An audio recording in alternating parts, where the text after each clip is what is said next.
Alhamdulillahi Rabbil Alamin, wassalatu wassalamu ala Sayyidina Muhammad wa ala alihi wa ashabihi ajma'in. Falënderimi të kënë Allahut Azza wa Jalla, atë e falenderojmë, prej ti ndihme dhe falje kërkojmë, selavatet i adërgojnë a Muhammedit sallallahu alaihi wasallam, familjes e tij, shokëve të tij dhe krejt muslimanëve që ndjekin rrugën e tij deri në ditën e gjykimit. Kjo është dersi i 89 me radhë që flasmi rreth 40 haditheve që i kam mbledhur në video dhe jemi në hadithin e 36 ende këtu. Diçka kemi folur rreth këtij hadithi, po e lexojmë këtë hadithin për shkak se tani na merr kohë, vetëm se e vazhdojmë ato ku na kemi mbetur në hadith. Në fillim tha pejgamberi alayhi salatu wasalam: "Men nafasa an mu'minin kurbatan min kurabi ad-dunya, nafasa Allahu anhu kurbatan min kurbi yawm al-qiyamah." Tha në këtë hadith pejgamberi sa kush ja hjek, ja largon vllavit të tij musliman një breng, Allahu Azza wa Jall kam ja largu, ja hjek atij një breng ditën e gjykimit. Wa man yassarahu ala mu'sirin yassarahu Allahu alayhi fi dunya wal akhirah. Edhe kush ja lan një barç muslimanit, kush i gjendet muslimanit, kur ka nevojë me lan një barç, ai gjendet, Allahu do t'ja lehtëson atij çështjet në dunjë dhe në ahiret. Wa man satara musliman satarahu Allahu fi dunya wal akhirah.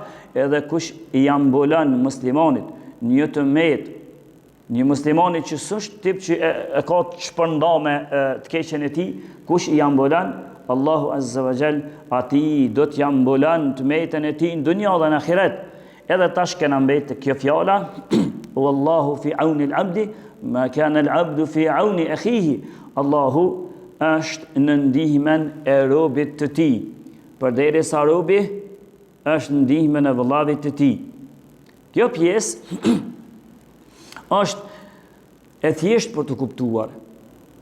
Nëse ti gjendesh vëllavit tanë musliman, je gjithherë në ndihmën e tij, ka nevojë për të holla i gjendesh, ka nevojë për me qetësu pak shpirtërisht i gjendesh, ka nevojë të paktën me jafu në i fjallë ledhatuse ose miradije, me jafu në i fjallë që e qetësën vllavin tanë musliman, atëherë Allahu Azza wa Jall dije se është me ty.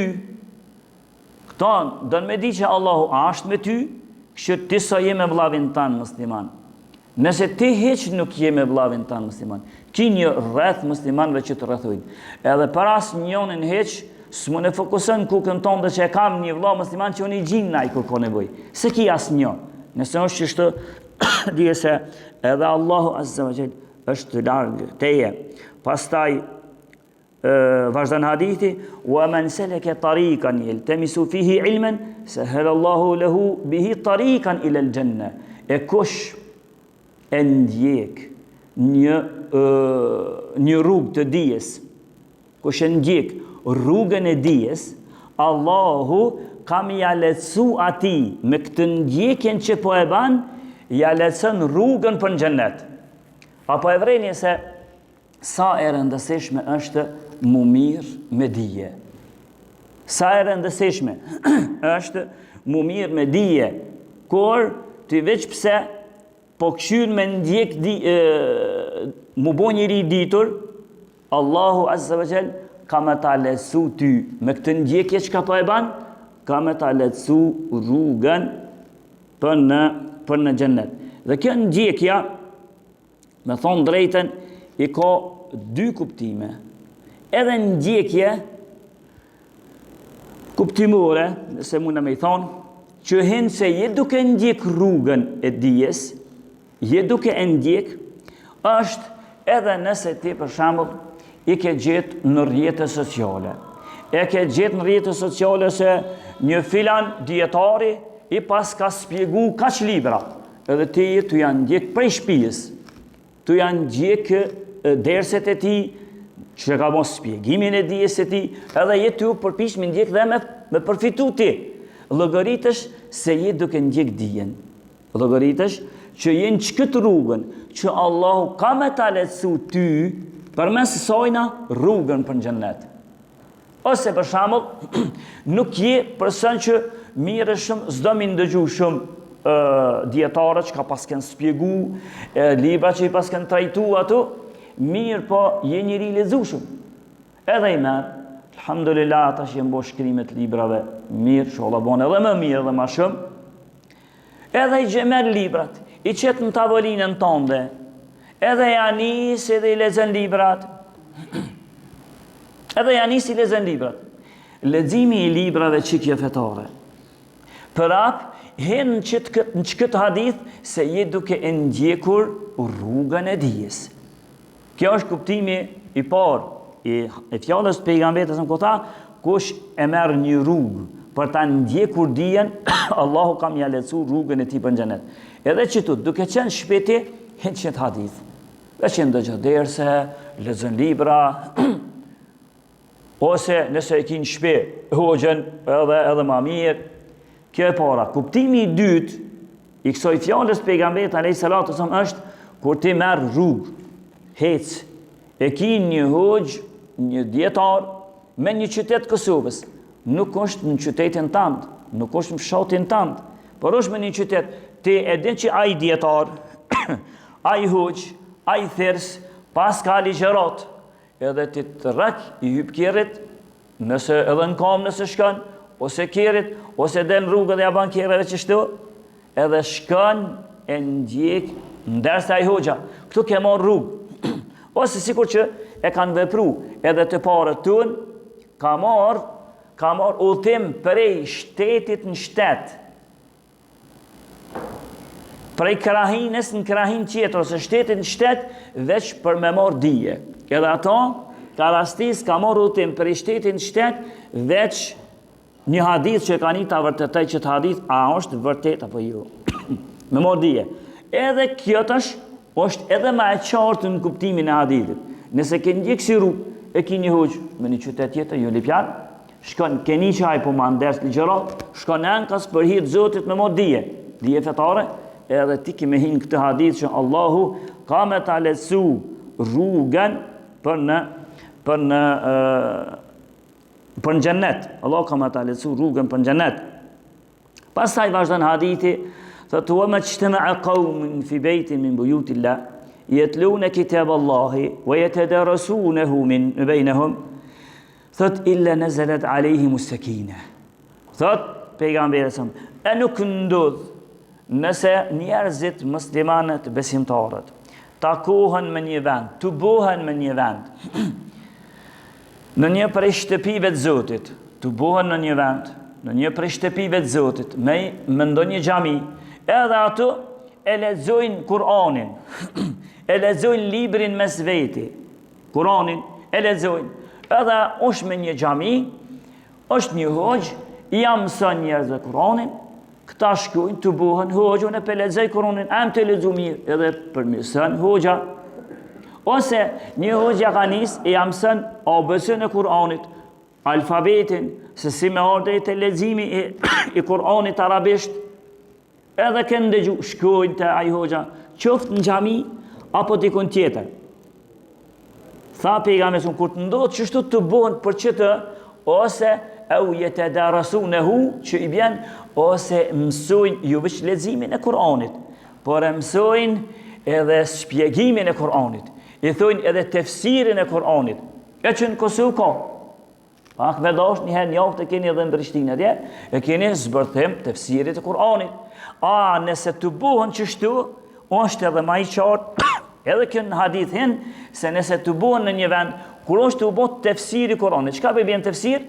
Tefsir për shembull, Zoti po thot në Kur'an çështu. Si po kuptoj ka që kësan se unë bashkëmirës jam të e kuptu, si po kuptoj ka dal. Shok të pejgamberit që të ajet e pas kanë kuptu kështu dhe kështu. Shok të shokve pas kanë kuptu këtë ajet kështu dhe kështu. E që kjo është au yatadarasunahu bainahum, ose e mësojnë Kur'anin, dal hoxha të qëre, Allahu në Kur'an po thot Alif Lam Mim. Ky ajet janë i soqe për spikën. Ky ajet, monët edhe mos mu përkthy heq, janë shkirunja që Allahu i ka prunu si vitë tërheqe drejtish, kur bjen diçka që s'ta kupton, heq as gjuha, që do gjuhë se merresh, kur njerëzit janë për shembull, janë në të bollaf me zveti një tup njerëzish. Kur janë një tup njerëzish, të bollaf me zveti, nëse njoni vjen, edhe flet me një gjuhë tjetër, me zot të madh, çito. Kërejt ai xhamati kanë mu drejtu ka çaj kanë mu drejtu nga çaj që po flet kështu se foli diçka interesante, foli diçka të pakuptueshme. Hoxha jam arria shpjegon, ose thot alif lam mim, alif Allah, për Allahut ky libër ka ardhur. Lam Jibril, lam për Allahut përmes Jibrilit, alif lam mim Muhammed, i ka ardhur Muhamedi sallallahu alaihi wasallam. Ta bani kësi lloj tefsiri, kësi lloj zbërthimi. Edhe këto ajeteve që janë që kuptimin e plot me besën jam merr kërkosh, por vetëm se edhe kësi ajete, por edhe ajetet e tjera, ka ajete të qarta për ata xhollarët e mëdha janë të qarta, por për xhamatin e thjesht janë të paqarta dhe të pakuptueshme krejt. Tash edhe kështu, nëse shkon në një vend ku mësohet Kur'ani, ose mësohet edhe këtu në pjesën që thonë au yatadarasunahu bainahum, edhe mësojnë mes veti vjen që prej ajeteve të Kur'anit këtij ajeti dhe këtij ajeti po kuptohet se alkooli është haram i ndaluar. Prej këtij ajeti po kuptohet se tradhtia është ndaluar. Prej këtij ajeti kuptohet se nuk qen ka urdhë adaxhi. Urdhë që ka këtu nuk qen ka urdhë obligim, por qen ka i pëlqym, edhe senet e tjera mësianisit e fsirtash. Edhe senet e tjera e mësojnë. Nëse ke shku në një vend ku mësohet Kurani dhe çka nxirret prej Kuranit, jenë rrugën që Allahu Azza wa Jall ka me ta lecu rrugën për xhennet, vazhdon pejgamberi sa thot, nëse rastis mu të bu për çet shkak, për dije, me mësu çka ka thonë Zoti, edhe me mësu leximin e fjalës së Zotit, edhe çka pas ka thonë Zoti edhe këtu, tha pejgamberi illa nazalat alayhi musakina. Në që si loj rasi kur të buhen, zbret Allahu qëtësi. A e këni vrejt, edhe kur shkoni me një vend ku hoxha spjegon dije. Ama hoxha dije. Kam dije, për qëllim dije fetare, tamam. Për shembull nga Allahu, nga pejgamberi, nga gjeneratët e para sene, kur spjegon, edhe nëse s'ke qenë fort i disponuar, para se me ardhë në ders, kur t'ja nisë hoxha me spjegu, me ligjeru, kini me vejtë, nëse orë për hitë Zotit, kini me vejtë që një faloj qëtësie u ulshun mesin tuaj. Ulshun një farë qëtësie në mesin tuaj. Tha pejgamberi, Allah zbet qëtësi, u e gashjetu humur rahme, edhe rahmeti Zotit i mbulan ata. Të mbulan në rahmeti Zotit, vësë pse ke orë në një vend, që të tash nëse një orë vësh për dije, nëse një orë me një hushën ka flet dije, zberet rahmeti, qëtësi në trupin tuaj, në mendjen tuaj dhe shpirtin tuaj, por edhe rahmeti Zotit ka zberit mbi juve, wa haffatuhumul malaike, edhe melekt e rrethojnë. Nëse këto kishte ardhur, edhe që mendoj që jeni të tillë, si profet asher, do të thonë jeni ardhur për me një diçka fetare, diçka të fesë. Jeni ardhur ankas, halës është buku për me hyp në hëdëve. Po për këtu poshtë një orë me një diçka hoxha po spjegon. Atëherë, po zbet ka qëtësi të kjo, rahmeti i Zotit po zbet ka mbi juve, edhe melekt për e rrethoj kanë vendin krejt. E qka po do në thëtë kjo që e rrethoj kanë melekt për e rrethoj kanë këtë vend? Meleket krijesat të Zotit krijuara për dritë që gjuna Zotit ata si bojnë kur. Dhe e rrethojnë, dhe në ditën e gjykimit ata dalin kur dalmi na para Zotit të në Zot, filani, agimi, filani dhe filani dhe filani kanë ardhur me ngu ders. Kemi qenë na dëshmitar. Dëshmojnë për ty, për agjijen për krejt që keni ardhur të me ngu ders, ama dëshmojnë para Zotit. A disa kënaqësi është kur dalë me ato miliarda, dhe ndoshta më shumë se miliarda njerëz, kur dalë me ato, Zoti ja nis me të pyet, ti filan, esko, ja nis me të pyet, kur të rrethohen me lek të rretit, krijesat Zotit që si bën gjuna Zotit. Thonë Zot, na fal Zot, që ky filoni ka pas qenë nders dikon për me ti ndëgju fjalët e tua, edhe me ngu se çka po shpjegon hoxha për ty. Dëshmojnë, a di që tash me koti kur dish në gjyq njerëzve me dal, edhe ti atë në tavolinën atë, ai që a pranon ti që ke bën këto, a din që si rase me më thonë një farë ndihmë, si që thojnë ati, një farë ndihmë, si me thonë, ja më falë zëtë një gjykatës, se kë nuk ka qenë ato. A ti që shkina o që është he? Ose me thonë, ja së është faji i këti, që shkina o që është, po para Zotit, gjykasit të gjykatësve, para Allah të zëvëgjen. Tash din melekt, pse? Veç për shkak këtij hadithi që përmenda, të rrethojnë melekt, të rrethojnë që janë dëshmitar për ty në ditën e gjykimit, pse ke prezantu, ato ku mësohet fjala e Allahut azza wa jall, vazhdon hadithi, wa dhakarahumullahu fi man indah. Tashti kur të bohni me ndëgju fjalën e Zotit, qetësia po zbret ka, rahmeti i Allahut mbi juve po zbret ka, meleket ju rrethejkan, dëshmitar për juve kë kanë ditën e gjykimit. Vazhdon hadithi, kur ndodh çështu, Allahu i ju thet do melekve që i ka mas afërmi te ai. Meleket që i ka më të ngritur, se edhe meleket janë shkollë, që janë këtë njëjtë. Ku kena folur derë për meleket? A se kena përfunduar çfarë sa kena folur. Do thonë nuk janë këtë njëjtë, që ta janë normë dëshmu për juve, ama i ka do melek Allahu rreth vetes së tij. Ata janë veç Zoti din për madhërinë e tyre, edhe për bukurinë e tyre, edhe për ibadetet e tyre, veç Zoti e din. Janë kirisa të veçanta krejt. Edhe ata i ka, për shta edhe kur fërunin e Zotit, si bas shumicës, fërunin e Allah për shkak një hadithi që ka transmetuar Imam Ahmedi, e bartin 4 prej melekve në dunjë, në ahiret 8, 4 prej melekve të mëdhaj. E Allah azza wa jall edhe i ka do melek të veçantë që sillen rreth fërunit të Allahut veç me i bën ibadet me përmend Allahun. I kanë pas përmendën natë. Por çtyre që janë më të lartë tek Allahu, Allahu thotë: "Ej, o melekët e mi, apo e vëreni, apo i shihni çaj filoni dhe filoni dhe filoni." Por Allah në shlet këtë emnat e ju që mi përmend. Krejtët që ta janë shku me të një vend një hoqë për mu i ke derse, edhe janë të jengu hoqën shka po flet hoqëa për mu, edhe për fejnë time. Allahu të përmen tek aj, Allahu inshallah në banë për tyne. Në kanë me të dësene, pak, që me dojë pasaj në hadithin e 37, pa dhe pak në 6 jena, që këty pesë mësë harani, edhe pak jena në hadithin e 36, pasaj me dojë në hadithin e 37. Lusmi Allahun azza wa jall na fort na mshërni, lusmi Allahun azza wa jall atje në xhenet me pejgamberët e na takon, walhamdulillahi rabbil alamin.